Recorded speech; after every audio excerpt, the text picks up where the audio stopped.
10 ఏళ్ళు రిపోర్ట్ ఇస్తారు మీకు లేకుంటే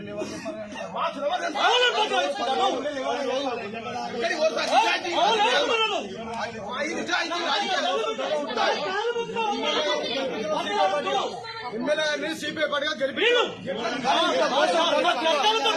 ఎమ్మెల్యే గారు సిపిఐ పార్టీ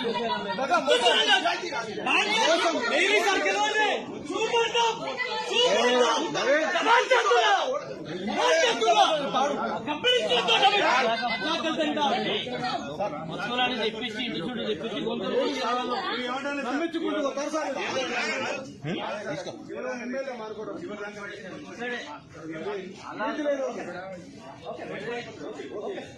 నీతి లేని ఎమ్మెల్యే సార్, నీతి లేని ఎమ్మెల్యే